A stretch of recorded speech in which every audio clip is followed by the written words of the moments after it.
नमस्कार. ओम नमो भगवते वासुदेवाय नमः.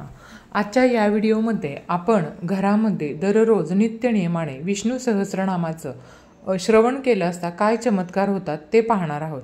मैत्रिणींनो, आपण परंपरेनुसार प्रामुख्याने 3 देवतांची पूजा करत असतो.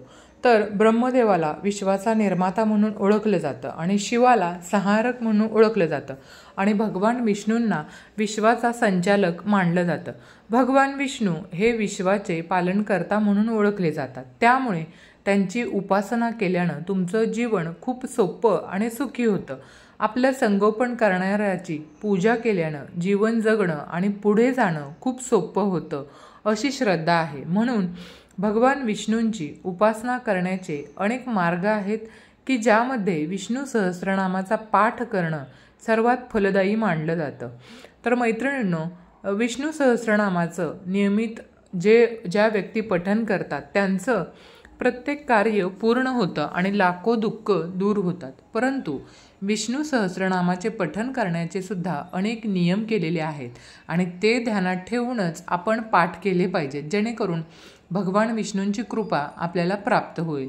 विष्णू सहस्रनाम हे एक प्राचीन स्तोत्र आहे ज्याचा शब्दशः अर्थ भगवान विष्णूंच्या 1000 नावांचा आहे.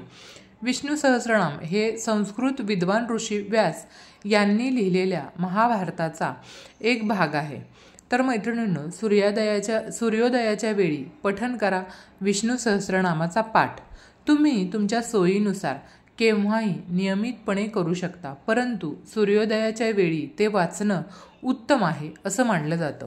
त्यामुळे घरामध्ये विष्णू सहस्रनामाचं पठण करणं, विष्णू सहस्रनामाचं पठण करताना स्वच्छ मनानं आणि स्वच्छ शरीरानं सूर्योदयाची वेळ निवडायची आणि विष्णू माता लक्ष्मीचं आवाहन करताना पूर्ण भक्तिभावानं पठण सुरू करायचं. सूर्योदयाच्या वेळी याचं पठण केल्यामुळं घरातील सर्व सदस्यांवर भगवान विष्णूंची नेहमी कृपा राहत असते. विष्णू सहस्रनामाने आपल्या सर्व ग्रहपीडा, शत्रुपीडा, वास्तुदोष, पितृदोष, स्वभावदोष नाहीसे होतात. विघ्न, संकट दूर पळतात. एखाद्या व्यक्तीनं दररोज विष्णू सहस्रनामाचं पाठ केला तर त्याच्या आयुष्यातील सर्वात मोठा अडथळा दूर होतो आणि व्यक्तीला कीर्ती, आनंद, ऐश्वर्य, समृद्धी, यश, आरोग्य आणि सौभाग्यसुद्धा प्राप्त होतं. जर तुम्हाला हे पठण रोज करता येत नसलं तर ते फक्त गुरुवारी वाचा. असं केल्यास तुमची प्रत्येक इच्छा पूर्ण होऊ शकते. विष्णू सहस्रनामाचा जप केल्यानं मन शांत होतं आणि लक्षसुद्धा केंद्रित होतं. भगवान विष्णूंच्या प्रत्येक नावाचं वाचन केल्यानं आंतरिक ऊर्जा वाढते. विष्णू सहस्रनामाचा जप केल्यानं श्रीहरींची कृपा आपल्याला लाभते आणि सर्व कामे आपली सहजपणे होऊन जातात.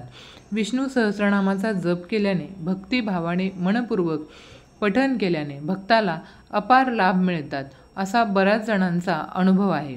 विष्णू सहस्रनाम जपण्याचे काही नियम आहेत. हे नियम कोणते आहेत ते आपण आता या ठिकाणी पाहूया. विष्णू सहस्रनामाचा जप करण्यासाठी प्रत्येक नावाचा अर्थ समजून घेणे आणि त्याचा अंतर्भाव करणे. विष्णू सहस्रनाम दिवसाच्या कोणत्याही वेळी पाठ केले जाऊ शकते. पहाटे किंवा ब्रह्ममुहूर्तादरम्यान म्हणजे सूर्योदयाच्या सुमारे 1.5 तास आधी पवित्र स्तोत्रांचं उच्चारण करणं अत्यंत शुभ मानलं जातं. अधिक मासात विशेष फलदायी आहे. या स्तोत्राचं जर तुम्ही पठण केलं तर दर बुधवारी 4 वेळा विष्णू सहस्रनाम म्हटलं तर आपल्या सर्व पितरांना सद्गती मिळते. दुसरा नियम म्हणजे नियमित रोज 12 वेळा विष्णू सहस्रनाम 6 महिने म्हटले तर आपलं सर्व प्रारब्ध नष्ट होतं. इहलौकिक कीर्ती व मोक्ष प्राप्त होतो, म्हणजेच भुक्ती व मुक्ती दोन्ही प्राप्त होतात. तिसरा नियम 15,000 वेळा विष्णू सहस्रनाम म्हटलं तर 1 विष्णू याग केल्याचं फळ मिळतं, असे श्री परमपूज्य श्री डोंगरे महाराज विरचित भागवतात लिहिलेलं आहे.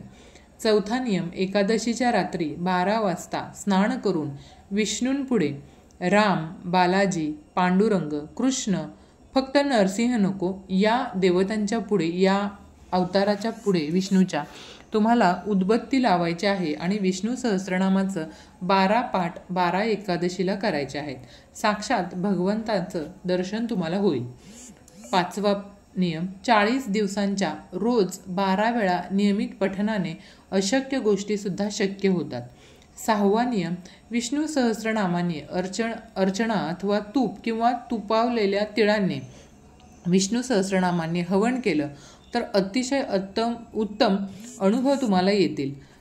7वा नियम बालकृष्णाला तुलसी अर्पण करून मुलांकडून रोज एकदा विष्णू सहस्रनाम म्हणून घेतले तर त्यांचं उच्चार स्पष्ट आणि शुद्ध होण्यास मदत होते.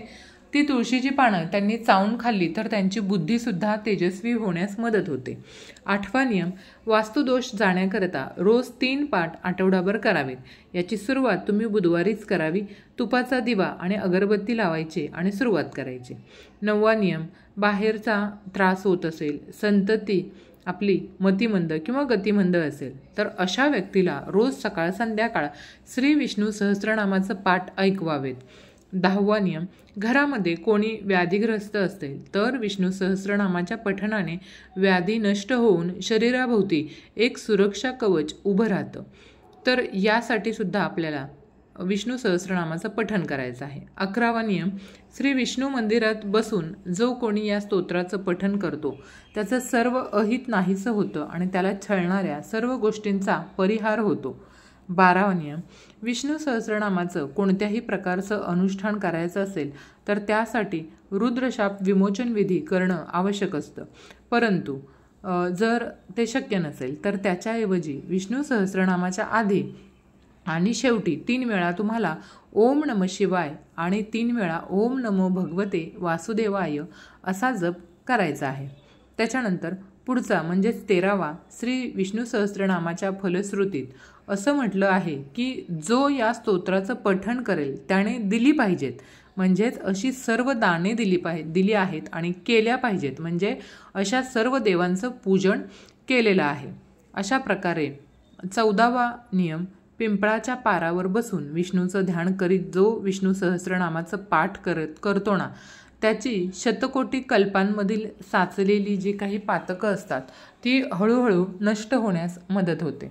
15वा शिवालयात तुलसी वनात बसून जो रोज विष्णू सहस्रनामाचं पठण करतो त्याला कोट्यावधी गायी दान दिल्याचं फळ प्राप्त होतं आणि त्याला मोक्ष प्राप्त होतं असं चक्रपाणीचं वचन आहे. त्याच्यानंतर पुढचा 16वा श्री विष्णू यांच्या अच्युतम अनंत गोविंद या 3 नावांनी कोणत्याही प्रकारचा रोग नाहीसा होतो. त्यासाठी नित्यनियमाने आपण हे नाव म्हटलं पाहिजे. 17वा आपल्याला कुठल्याही कामासाठी घरातून बाहेर पडायचं असेल तर तेव्हा उंबरट्याबाहेर आपलं उजवं पाऊल ठेवण्याआधी आपण मनातल्या मनात 4 वेळा नारायण नारायण नारायण नारायण असं नाम घ्यावं आणि मगच बाहेर कामासाठी जावं. विष्णू सहस्रनामाचे नियमित पठण केल्यानं आर्थिक समस्या तर दूर होतेच आणि पैसे कमवण्याचा मार्गसुद्धा मोकळा होतो. म्हणून आपण विष्णू सहस्रनामाचं पठण हे मन शांत राहण्यासाठी सुद्धा करावं किंवा घरामध्ये निसंतान झालेल्या लोकांनी दररोज विष्णू सहस्रनामाचं पठण करावं. तर धन्यवाद. श्री गुरुदेव दत्त. तुम्हाला ही माहिती आवडली असेल तर चॅनेलला लाईक, शेअर, सबस्क्राईब करा. भेटूयात अशाच नवनवीन माहितीपूर्ण पुढच्या व्हिडिओमध्ये. तोपर्यंत धन्यवाद. श्री स्वामी समर्थ. जय जय स्वामी समर्थ.